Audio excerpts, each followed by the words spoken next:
प्रभु यीशु मसीह के मधुर और मीठे नाम से आप सभी को जय मसीह की। आज परमेश्वर के वचन में आप सभी का स्वागत है। परमेश्वर पिता आज अपने वचनों के द्वारा आप सभी को बहुतायत से आशीष को दे। पिता परमेश्वर आज अपने वचनों के द्वारा आपसे बोले और बातचीत करे। हम परमेश्वर के मंदिर के विषय में सीख रहे हैं। वाचा के संदूक में रखी गई तीसरी वस्तु जो वाचा की पट्टियां हैं, उसके बारे में हम आज परमेश्वर के वचन से सीखेंगे।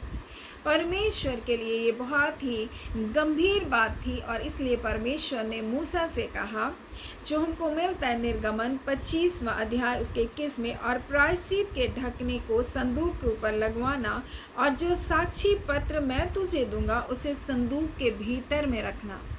परमेश्वर बोल रहा है, जो मैं आज्ञा की पट्टियों को दूंगा तुम उसको संदूक के भीतर में रखना। परमेश्वर इस संदूक के अंदर इस तीन चीज़ों को बहुत ही परमेश्वर गंभीर बातों को बता रहा है कि उसको संदूक के अंदर में रखना। और हमने किस प्रकार से परमेश्वर के वचन से उस वाचा के संदूक के बारे में सीखा। हमने हारून की छड़ी के बारे में सीखा, हमने सोने के पात्र में मन्ना के विषय में सीखा, और आज हम सब सीखेंगे कि परमेश्वर इस वाचा की पट्टियों के बारे में हमें क्या बात को बताना चाहता है। परमेश्वर कह रहा है तुम उसको संदूक के अंदर में रखना। और परमेश्वर इस पत्थर से बनी हुई इस वाचा की पट्टियों में, जिसमें 10 आज्ञा लिखी गई थी, इसके बारे में परमेश्वर हमें कुछ बातों को बताना चाहता है। जब परमेश्वर 10 आज्ञा को दे रहा है, तब परमेश्वर जब पहली बार उसको दे रहा है, तो जब हम इसको निर्गमन उसका 19 अध्याय के 19 में और 20 में हम जब देखते हैं, तो परमेश्वर इनको मुँह ज़बानी उनको बता रहा है। परमेश्वर इस 10 आज्ञा को मुँह से बता रहा है। उस समय उसको नहीं कहा कि तुम पत्थर की पट्टियों को लेकर आना और इसको लिखना, परंतु उस समय परमेश्वर उनको मुँह ज़बानी उनको बता रहा है। फिर जब हम इसको परमेश्वर के वचन से जब हम निर्गमन उसके 24 उसके जब 12 को पढ़ते हैं, तब परमेश्वर उनको सिनाई पर्वत पर बुलाया। पहली बार भी परमेश्वर मूसा को सिनाई पर्वत पर बुलाया और परमेश्वर ने उसको मुँह ज़बानी 10 आज्ञा दी। दूसरी बार परमेश्वर ने उससे कहा, जो हमको मिलता है निर्गमन 24 उसका 12 में, तब यहोवा ने मूसा से कहा, पहाड़ पर मेरे पास चढ़ा, वहीं रह, और मैं तुझे पत्थर की पट्टियाँ और अपनी लिखी हुई व्यवस्था और आज्ञा दूंगा कि तू उनको सिखाए। परमेश्वर उनको अब लिखित रूप से परमेश्वर वचन को दे रहा है। और जब ये वाचा की पट्टियों को लेने के लिए मूसा जाता है, तो वो 40 दिन 40 रात वो उपवास के साथ परमेश्वर के सामने ठहरा रहता है। और तब तो परमेश्वर उससे बातचीत करता है और परमेश्वर उन वाचा की पट्टियों में परमेश्वर अपनी आज्ञाओं को लिखता है। और ये 2 पट्टियाँ हैं जो जिसमें बाहर साइड और भीतर साइड दोनों साइड ही वो लिखा हुआ है, यानी बाहर भीतर दोनों साइड ही वो क्या है, लिखा हुआ है। यानी परमेश्वर हमें कुछ बातों को बताना चाहता है। परमेश्वर हमें बताना चाहता है कि ये आज्ञाएं बहुत ही महत्वपूर्ण है। और जब ये 2 पट्टियाँ हैं, तो एक में 4 आज्ञा हैं और दूसरे में तो 6 आज्ञाएं हैं, और इस प्रकार से वो 10 आज्ञा हैं। और ये 10 आज्ञा ही पूरी रीति से पूरी व्यवस्था नहीं थी, परंतु परमेश्वर ने 613 और भी नियम परमेश्वर ने उनको दिए थे। और ये नियम तो नैतिक तौर पर उनको नियम दिए गए थे, फिर दैनिक जीवन के लिए उनको नियम दिए गए थे, फिर आत्मिक जीवन के लिए किस प्रकार से बलिदान को चढ़ाना, इस प्रकार से नियम दिए थे। परंतु परमेश्वर इन आज्ञा की पट्टियों को जो 10 आज्ञा लिखी थे, परमेश्वर इसके बारे में हमें कुछ बातों को बताना चाहता है। यानी कि हम परमेश्वर से का इनकार नहीं कर सकते कि परमेश्वर हम की आज्ञा को नहीं जानते। आज हम पृथ्वी में जितने भी देशों में जितने भी संविधान को देखते हैं, वो कहीं ना कहीं परमेश्वर के उस आज्ञा के अनुसार ही चल रहा है। यानी ये पूरी सृष्टि परमेश्वर की व्यवस्था के अनुसार चलाया जा रहा है। परमेश्वर ने जो आज्ञा दी है उसी के अनुसार हर देश के नियम कायदे और कानून है। और जब कभी भी कोई भी देश कोई भी राज्य उस कायदे उस कानून का उल्लंघन करता है, वो कहीं ना कहीं संकट में मुसीबतों में वो पड़ता है। यानी कि ये कायदा ये कानून जो परमेश्वर ने जो व्यवस्था को दिया, ये कोई मामूली नहीं है। और परमेश्वर इसके बारे में हमें बार बार बता रहा है। और जब परमेश्वर ने इस 10 आज्ञा को दिया, तब मूसा जब से हम देखते हैं किस प्रकार से सिनाई पर्वत से जब बाहर निकलता है, पर्वत से बाहर जब निकलता है, तब देखता है कि हारून क्या कर रहा है, उन लोगों को बछड़ा बनाकर, सोने का बछड़ा बनाकर उनको मूर्ति पूजा करा रहा है। और जब मूर्ति पूजा करा रहा है तब यहाँ पर मूसा जो वाचा की पट्टियों को लेकर दो पत्थरों में जो लिखी थी लेकर आता है तो उसको तोड़ डालता है और तोड़ डालता है। और क्योंकि उन्होंने परमेश्वर की व्यवस्था को उन तक लाने से पहले वो व्यवस्था का उल्लंघन कर चुके थे, उन्होंने परमेश्वर को त्याग दिया। और परमेश्वर का वचन हमें कुछ बातों को बताना चाहता है। जब हम परमेश्वर की 10 आज्ञा को देखते हैं तो जो पहली 4 आज्ञा है वो परमेश्वर स्वयं के बारे में बताता है। पहली आज्ञा जो परमेश्वर के व्यक्तित्व के बारे में परमेश्वर कहता है मैं ही तुम्हारा परमेश्वर हूँ, तुम किसी दूसरे को ईश्वर करके मत मानना। पर दूसरी आज्ञा जब कहता है परमेश्वर तो कहता है कि तुम मेरी आराधना करना, तुम किसी प्रकार की मूर्ति पूजा मत करना। तीसरी आज्ञा जब परमेश्वर कहता है तो कहता है तुम मेरे नाम को अकारत मत लेना। परमेश्वर अपने नाम को जो पवित्र नाम है उसके महत्व को बताता है। चौथी आज्ञा के विषय में जब हम देखते हैं तो परमेश्वर कहता है मेरे दिन के उसके दिन के विषय में कहता है मेरे पवित्र दिन को, मेरे विश्रामवार को पवित्र रखने के लिए मत भूलना। परमेश्वर अपने व्यक्तित्व के बारे में, परमेश्वर आराधना के बारे में, परमेश्वर अपने नाम के विषय में, परमेश्वर अपने दिन के विषय में बहुत गंभीर है। इस बात को परमेश्वर अपने लोगों को बताना चाहता है। लेकिन जैसे मूसा उन वाचा की पट्टियों को लेकर सिनाई पर्वत से नीचे उतरता है तो देखता है ये हारून बछड़े को बना करके लोगों को मूर्ति पूजा करा रहा है। तब यहाँ पर मूसा का क्रोध होता है और वो जानबूझकर, वो गलती से उनको नहीं तोड़ता परंतु वो जानबूझकर उसको तोड़ डालता है। और लेकिन परमेश्वर इन वाचा की पट्टियों को तोड़ देने के बाद भी परमेश्वर मूसा से नाराज नहीं होता क्योंकि उन्होंने व्यवस्था को पहले ही तोड़ चुका है। तब परमेश्वर फिर से, हम जब निर्गमन और उसके 34 अध्याय में जब हम पढ़ते हैं तब परमेश्वर इस प्रकार से कहता है उसका 1 में, फिर यहोवा ने मूसा से कहा पहली तख्ती के समान पत्थर की 2 और तख्तियां गढ़ ले। तब जो वचन बोलते हैं उन पहली तख्तियों पर लिखे हैं जिन्हें तूने तोड़ डाला, वही वचन उन तख्तियों पर फिर से लिखूंगा। और परमेश्वर का वचन हमें निर्गमन उसके 32 अध्याय और उसके हम लोग जब देखते हैं 16 में, और वे तख्तियाँ परमेश्वर ने की बनाई हुई थी और उन पर जो खोद कर लिखा हुआ था वह परमेश्वर के द्वारा लिखा था। यानी पहली जो तख्तियाँ थी परमेश्वर ने तैयार की थी, लेकिन दूसरी जो तख्ती है जिसको मूसा को लाने के लिए परमेश्वर ने फिर से सिनाई पर्वत पर बुलाया, तब उससे कहा कि तू पहले के समान तख्तियों को खुद से गढ़ करके मेरे पास ले आ और तब मैं उसमें अपनी आज्ञाओं को लिखूंगा। यानी परमेश्वर इन आज्ञा को लेकर कितना गंभीर है। परमेश्वर हमें बताना चाहता है कि परमेश्वर उन आज्ञा को स्वयं लिखा, ये किसी मनुष्य की आज्ञा नहीं है, ये परमेश्वर की आज्ञा जिसको परमेश्वर ने स्वयं लिख करके मनुष्य को दिया ताकि मनुष्य जाने कि उसके पिता का स्वभाव कैसा है, परमेश्वर कैसा प्रेमी परमेश्वर है। और इसलिए तो यहाँ पर ये लिखा है कि मूसा से कहा कि तू पहले के समान, बोलता है तख्तियों को के पहली तख्ती के समान पत्थर की 2 तख्तियों को गढ़ ले और जो वचन उन पहली तख्तियों पर लिखे थे जिन्होंने तूने तोड़ डाला, वही वचन मैं उन तख्तियों को पर फिर से परमेश्वर कहता लिखूंगा। यानी अब की बार मूसा को तख्तियां लाने कहा, यानी परमेश्वर चाहता है कि तुम भी अब अपनी जिम्मेदारी को समझो। मैं तो तुमको आज्ञा को दे रहा हूँ लेकिन तख्तियां अब तुम लेकर आओगे और मैं उस पर अपनी आज्ञा को क्या करूंगा, लिखूंगा। परमेश्वर पहली जो तख्ती थी उसमें 4 आज्ञा को दिया जिसके जो अपने बारे में था, और ये बाहर साइड भी और भीतर भी, अंदर भी और बाहर भी दोनों तरफ लिखे हुए थे। यानी कि हम नहीं कह सकते परमेश्वर हम आपकी आज्ञा को नहीं देखें। पृथ्वी सृष्टि जो परमेश्वर की व्यवस्था के बारे में बताता है, सृष्टि भी परमेश्वर का बखान करता है, सृष्टि भी परमेश्वर की व्यवस्था के बारे में बताता, आकाश मंडल उसकी हस्तकला का वर्णन करता है। यानी सृष्टि भी बता रही हमारा परमेश्वर है जो इनको संचालित करने वाला। मेरे प्रियो, परमेश्वर का वचन हमें बताता है कि परमेश्वर का स्वभाव, परमेश्वर का गुण कैसा है। यीशु मसीह हमें बताता है कि उसका स्वभाव, परमेश्वर का स्वभाव, परमेश्वर का गुण, परमेश्वर का चरित्र कैसा है। इसलिए तो वो कहता है उसका नाम पवित्र माना जाए।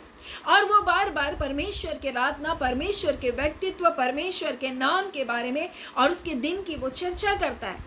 मेरे प्रियो, ये 4 आज्ञाएं वो पहली तख्ती पर लिखा गया, परंतु 6 जो आज्ञाएं दी गई वो मनुष्य के साथ संबंध के बारे में बता रहा है।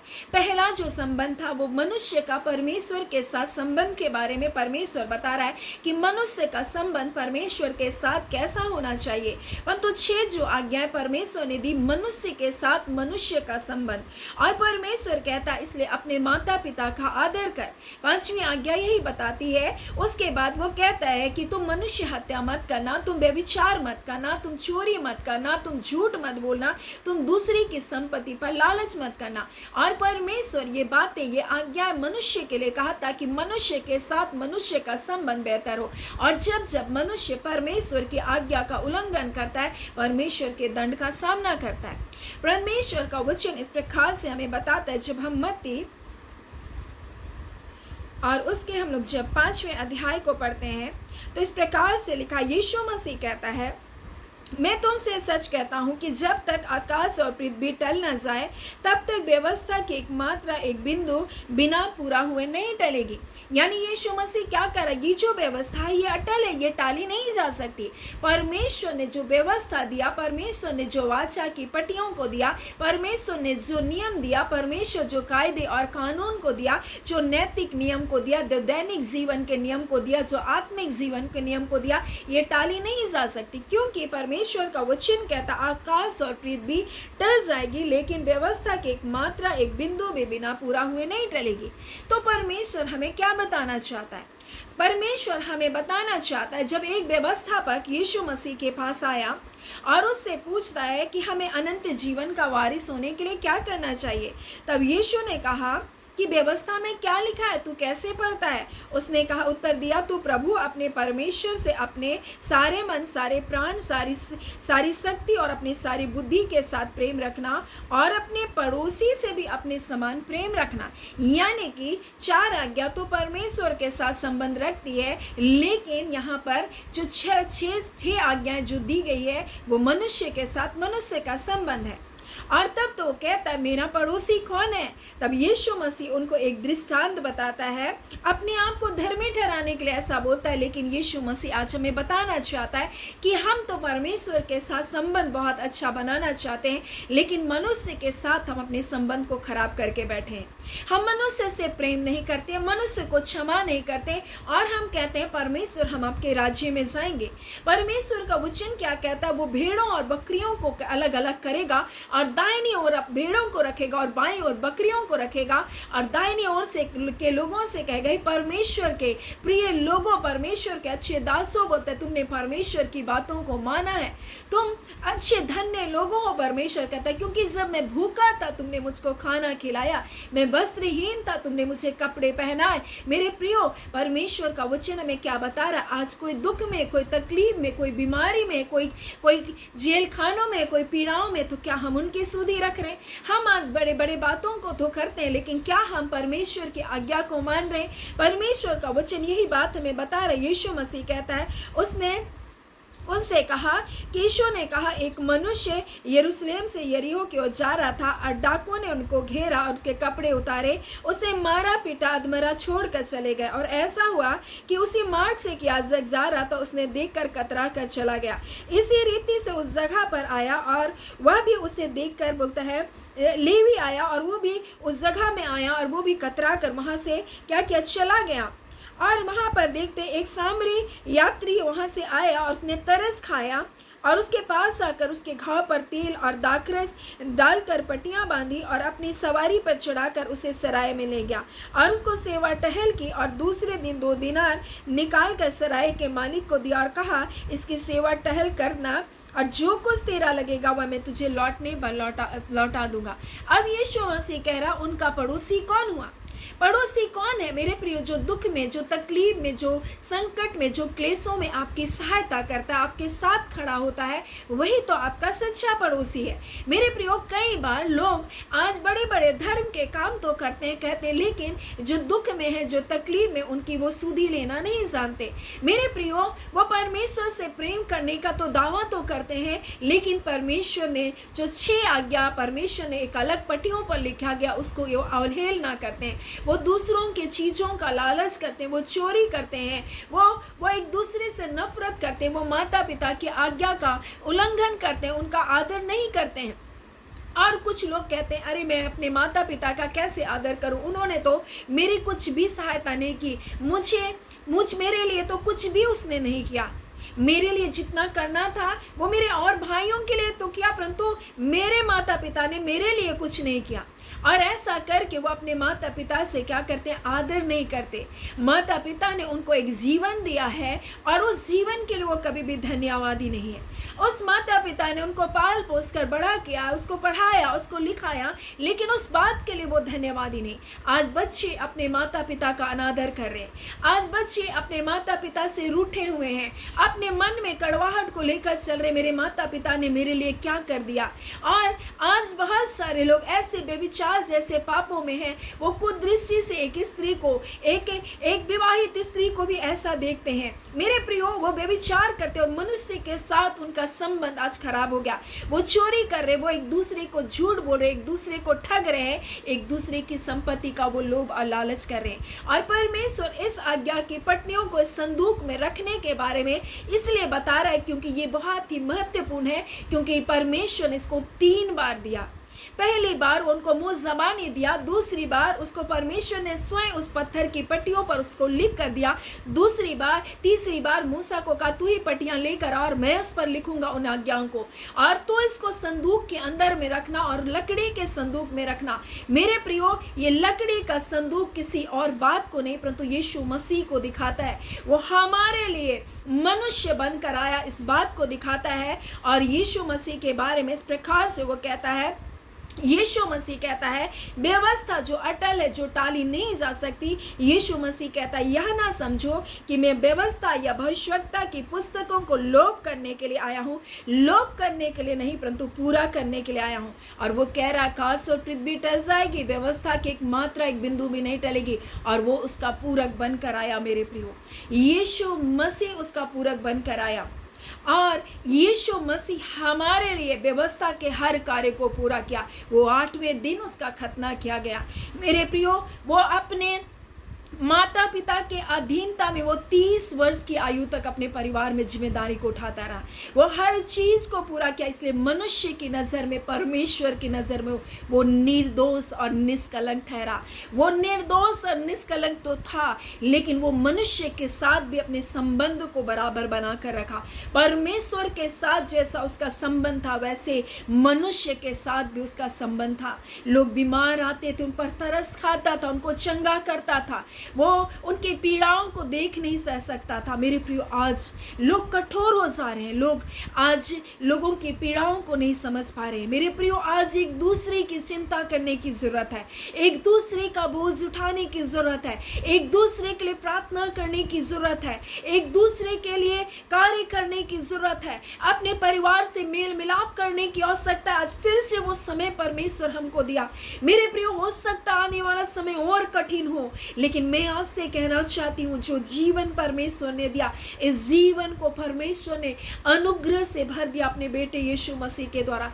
आज व्यवस्था का कोई श्राप हमारे ऊपर नहीं है मेरे प्रियो, कि हम गलती करें और हमको दंड दे। हम आज अनुग्रह के अधीन में कर दिए गए हैं। इसका अर्थ ये नहीं कि हम परमेश्वर के उस आज्ञा का महत्व को ना जाने, हम प्रेम करना छोड़ दे, हम परमेश्वर का आदर करना छोड़ दे, हम परमेश्वर के नाम को धन्य करना छोड़ दे, हम सिर्फ उसकी आराधना सेवा करें, हम किसी और वस्तु की हम पूजा सेवा ना करें, हम किसी और वस्तु को महत्व ना दें, क्योंकि एक दिन आएगा जब परमेश्वर इन गलत कामों का भारी दंड देगा। मेरे प्रियो, आज वो परमेश्वर है, वो स्वर्ग और पृथ्वी को बनाने वाला, वो तारों, वो ग्रह, वो सूर्य, वो चंद्रमा को बनाने वाला परमेश्वर, आज उसकी पर उस बनाने वाले परमेश्वर की आराधना करे, उसकी बनाई हुई वस्तु की आराधना सेवा ना करे, क्योंकि एक दिन परमेश्वर इनका भारी दंड देगा। आज लोग कई प्रकार की शिक्षाओं के पीछे चले जा रहे हैं, कई प्रकार के जादू टोना शैतानिक कार्य के पीछे चले जा रहे हैं, लेकिन एक दिन मेरे प्रियो ये सब कुछ मनुष्य के जीवन का नाश करेगा और वो अनंत विनाश में चले जाएंगे। आज प्रेम से बढ़कर कुछ भी नहीं। परमेश्वर ने हमसे प्रेम किया और हमारे अपराधों का बोझ यीशु मसीह ने अपने ऊपर उठा लिया। आज परमेश्वर का वचन कहता है अब तुम पर कोई पाप की प्रभुता नहीं होगी। उसने हमारे पाप को अपने ऊपर उठा लिया। परमेश्वर का वचन कहता है कि तुम पर कौन दोष लगा सकता है? परमेश्वर ही है जो तुमको धर्मी ठहराने वाला। फिर कौन तुमको दंड की आज्ञा दे सकता है? कोई दंड की आज्ञा अब हमारे ऊपर नहीं है। आज मसीह यीशु में हम धर्मी बनाए गए, इसलिए हम धार्मिकता के कार्य करें। परमेश्वर का वचन कहता है वही धर्मी है जो धर्म के कार्य को करता है। मेरे प्रियो, ये आज्ञा की पट्टियां हमारे लिए दी गई। आज ये आज्ञा की पट्टियां परमेश्वर का वचन कहता तुम्हारे हृदय में लिखे गए, तुम्हारे विवेक में लिखे गए। परमेश्वर की आज्ञा, परमेश्वर की व्यवस्था, परमेश्वर का वचन कहता है ये दो पट्टियों में सिर्फ नहीं लिखे गए, इन वचनों में लिखे गए। परमेश्वर की आज्ञा की पट्टियां मेरे प्रिय यीशु के जीवन चरित्र में लिखे गए। परमेश्वर की आज्ञा की पट्टियां हर एक विश्वासी के हृदय पर लिखे गए मेरे प्रियो। और परमेश्वर की आज्ञा, परमेश्वर की व्यवस्था आज उसके सृष्टि में लिखे गए हैं मेरे प्रियो। आज परमेश्वर कहता है कि हम आज परमेश्वर की इच्छा के अनुसार अपने जीवन को जिएं। और इसलिए तो ये वाचा का संदूक हमारे एक महत्वपूर्ण शिक्षा को देता है, हमारे लिए एक स्वर्गीय राज्य में जाने के लिए, उस अनंत जीवन का वारिस होने के बारे में हमें बताता है। आज हम परमेश्वर के उस प्रेम से भरे जाए मेरे प्रियो, और उसी प्रेम से होकर हम मनुष्य के साथ अपने संबंध को स्थापित करें अच्छी रीति से, और परमेश्वर के साथ भी अपने संबंध को बनाए रखें। और यही तो आज्ञा की पट्टियां हमें बताता है। और इसलिए तो यीशु मसीह कह रहा है कि तू परमेश्वर से अपने सारे मन से, अपनी सारी शक्ति के साथ, अपनी सारी बुद्धि के साथ प्रेम करना, और उसी रीति से अपने पड़ोसी से भी बोलते हैं अपने समान प्रेम करना। कौन अपने देह पर दुख दे सकता है? कोई भी नहीं। तो क्या हम अपने पड़ोसी को दुख दे सकते हैं, उसको तकलीफ दे सकते हैं, उनके बारे में बुरा कह सकते हैं? नहीं मेरे प्रियो, आज परमेश्वर का वचन हमें इन्हीं बातों को सिखा रहा है। सो परमेश्वर पिता इन वचनों के द्वारा आप सभी को बहुत आयत से आशीष को दे। आमीन। आइए हम प्रार्थना करेंगे। धन्यवाद देते हैं जीवते सच्चे सामर्थी मेरे पिता परमेश्वर, प्रभु यीशु मसीह के मधुर मीठे नाम से पिता आपके निकटता, आपकी हुजूरी में आते हैं पिता। मेरे पिता परमेश्वर, आपका वचन था पिता, आपके प्रिय लोगों तक मैंने पहुंचा दिया पिता। आज ये वचन खुदावन हर एक के जीवन में 100 गुना फल लेकर आए, एक एक के हृदय से बोले और बातचीत करे खुदावन पिता। आपके आगमन के लिए, आपके बेटे यीशु के आगमन के लिए हर एक का जीवन तैयार हो जाए प्रभु जी। और पिता हम आपके पिता उस परमेश्वर प्रभु जी उस रैप्चर में रबांदा खाला हम में से प्रत्येक तेरे अनुग्रह के द्वारा उठा लिए जाए खुदावन। हाँ पिता परमेश्वर, अपने लोगों को हर खतरे से, हर मुसीबत से बचाना जानते हैं प्रभु जी। ऐ खुदावन परमेश्वर प्रभु जी, तू धर्मी के जीवन की सुधि रखता है परमेश्वर पिता। और पिता परमेश्वर अपने लोगों के जीवन की हिफाजत करता है पिता, हर बुराई से प्रभु, हर प्रकार की पिता परमेश्वर मरी और मृत्यु से परमेश्वर, हर प्रकार के अंधकार के कार्य से अपने लोगों के जीवन की आप रक्षा करते हैं। हर रोग दुख बीमारी से अपने लोगों के जीवन को आप चंगा करते हैं। आप यहोवा राफा चंगा करने वाले परमेश्वर हैं तो है परमेश्वर। आपके बेटे यीशु के कोड़े खाने से चंगे हो गए तो हो गए खुदावन, और इसमें कोई दो बातें नहीं प्रभु जी। आप छुटकारा देने वाले, आप चंगा करने वाले प्रभु जी। आपका हाथ खुदा ना आपके बच्चों के जीवन पर उतरे, और प्रभु जितनी भी तकलीफों में, पीड़ाओं में प्रभु जी, वो उन तकलीफ और पीड़ाओं से यीशु के नाम से निकल बाहर होने पाए खुदावंद यीशु के नाम से, खुदावंद यीशु के नाम से प्रभु जी। हाँ पिता परमेश्वर, आपने कहा है परमेश्वर, मैंने तुम्हें हर अंधकार की शक्तियों के ऊपर, हाँ पिता शत्रु की सारी सामर्थ के ऊपर परमेश्वर मैंने तुमको अधिकार को दिया है। हाँ पिता आपने कहा परमेश्वर प्रभु जी, कोई भी विषनाशक चीजें तुमको पिलाई जाएगी तब भी वो असर नहीं करेगा। आज यीशु के नाम से प्रभु जी, हर वो शत्रु के परमेश्वर प्रभु जी कार्य परमेश्वर, शत्रु की सारी योजनाएं इनके जीवन से यीशु के नाम से विफल होने पाए खुदाबंद परमेश्वर प्रभु जी।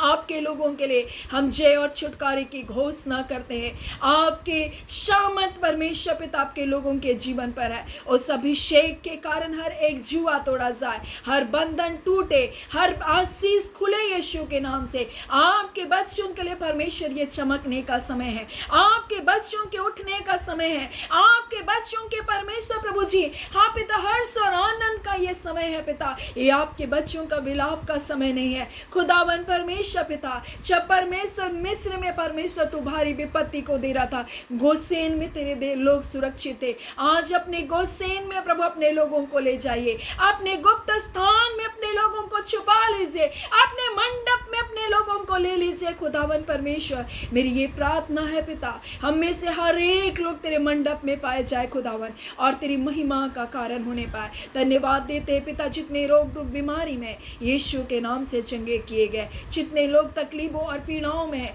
नाना प्रकार की समस्याओं में, आज यीशु के नाम से वो छुटकारे को पा रहे हैं। हम आपका धन्यवाद करते हैं। बल शक्ति सामर्थ देने वाले परमेश्वर, अनुग्रह दया करने वाले परमेश्वर, अपनी शांति से अपने आनंद से अपने लोगों को आप भर दिए हैं। हम आपका धन्यवाद करते हैं मेरे पिता, आपकी स्तुति करते हैं मेरे पिता, आपकी बड़ाई करते हैं मेरे पिता, आपको सारी आदर महिमा देते हैं मेरे अबा परमेश्वर। आपका नाम सब नामों से श्रेष्ठ है, आपका नाम परमेश्वर पवित्र है। आपका पिता राज्य आपके लोगों के हृदय पर आने पाए, उनके जीवन पर आने पाए, उनके परिवार पर आने पाए, उनके घरों पर आने पाए खुदावन परमेश्वर। और पिता वो परिवार प्रभु जी बहाल होने पाए, वो परिवार में आपकी आनंद आपकी शांति राज्य करने पाए। धन्यवाद, आपने प्रार्थना सुना। प्रार्थना हम यीशु के नाम से मांगते हैं, दया सुने, अनुग्रह से ग्रहण कर लीजिएगा। आमीन।